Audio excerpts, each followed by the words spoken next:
So what is going on, everyone? Today we're going to be breaking down some of the fights from the UFC Fight Night card. Nikita Krylov versus Ryan Superman Spann. So the first fight that we're going to be breaking down is Charles innerg Johnson versus Ode Osbourne. So this is a good flyweight fight. I'm very interested in it. Charles Johnson is stepping in on short notice to take this fight. It's very interesting, man. Charles Johnson literally he fought Jimmy Flick. He fought in January. He fought Jimmy Flick in January of 2023. And already here, by the end of February, we're going to see him return. So a very, very, very short turnaround for Charles Johnson. He obviously took this fight on short notice as well. So that was something to look out for and something to watch, obviously. I think a lot of people are interested in this fight. You know, Charles Johnson, I think if he wins this fight, I think he's ranked. You know what I mean? That's a 3-fight win streak coming off Zhagales. And then, you know, obviously it would be Ode Osbourne, and that's a pretty good win. So I see Charles Johnson entering the rankings if he wins this fight.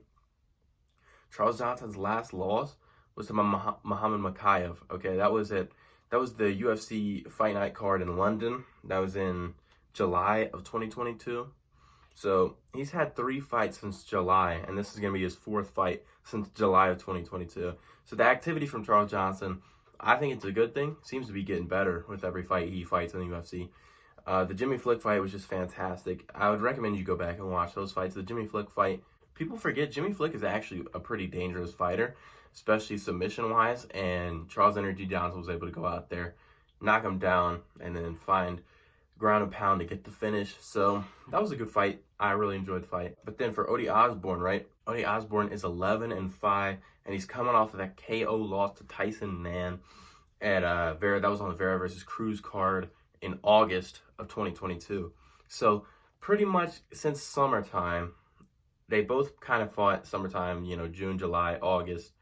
Within 2 months of each other, Charles Johnson made his debut in the UFC in July when he fought Muhammad Mokaev in London. And then in August, Ode Osbourne fought. And then Ode Osbourne got KO'd in that fight, and he has not fought since. And for Charles Johnson, he's coming into his 4th fight in the UFC since that time. So obviously he was coming off a KO, but the activity for Charles Johnson is just there, you know what I mean? He's just been fighting all the time. And to take this fight on short notice is a pretty big deal, I'd say. So, you know, the good wins for Ode Osbourne. He obviously beat Zaruk Adashov. That's a decent win. But then he beat CJ Figueroa, which is probably one of his better fights. He also beat Jerome Rivera by KO. And then he obviously won his fight to get into the UFC on Dana White's Contender Series by armbar. But see, in the UFC, he's won 2 fights by knockout in the UFC. So it's a fairly interesting concept when you think of him, you know, beating Charles Johnson, because he obviously has KO power, but Charles Johnson's never been KO'd, if I'm remembering correctly here.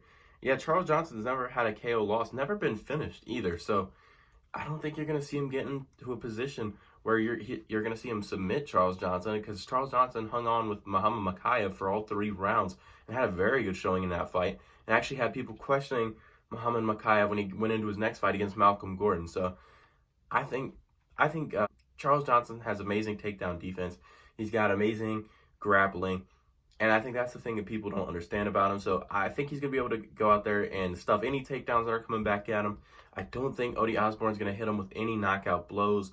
I see Charles Johnson winning this fight by knockout. That's what I do. I see that now, because every time that Ode Osbourne has a step up in competition, he loses. In his UFC debut, after winning by armbar, he fought Brian Kelleher, and he lost by submission. That was on the UFC 246 Conor McGregor card, right? So he did that and he lost. Then he fought Jerome Rivera. He won that one. Okay, that was a good one. He bounced back. But then he had another step up against Manel Kape, who's obviously going on to be, I think, around the number 8 flyweight in the world right now, and is going on a run of his own. So that's an acceptable loss, but he lost by KO flying knee, right? Every time he's going up, he's getting finished in these fights. He beat CJ Figueroa. He beat Zaruk Adashov. And then he lost to Tyson Nam most recently. And what do we know about Tyson Nam? Tyson Nam is the 15th ranked flyweight in the world, according to UFC.com. And so it seems like every single time Ode Osbourne goes up and he fights in these against higher ranked guys, it seems like he loses pretty much every time. Manel Kape, Tyson Nam, Brian Kelleher. Every single time he fights a guy, and Brian Kelleher obviously went on to not do anything, but every time he has a jump up in competition, he always seems to lose. He went on a 2-fight winning streak, and then he fought against Tyson Nam and got KO'd. And he's not just getting out there, he's not just going out there and getting decisions lost to these top guys. So I think Charles Johnson is going to earn himself a ranking after this fight. I think he's just outside the rankings area on UFC. I think he's about 17 according to MMA World Rankings, so he's somewhere up there. And I think he's going to go out there and finish Tyson, or he's going to go out there and he's going to finish Ode Osbourne. That is my prediction for this fight. Let me know your predictions for this fight. It's going to be a very interesting one. I just see Charles Johnson pretty much better everywhere this fight goes. I think he's better on the feet. I think he's better on the ground. I think his cardio is fantastic. I saw him fight in LFA, and he fought 5-round fights that were fantastic for those championship bouts. So I'm going to give the edge to Charles Johnson. Let me know what you guys think, and leave your predictions in the comments. I'd love to hear it. Thank you guys so much for watching, and peace out.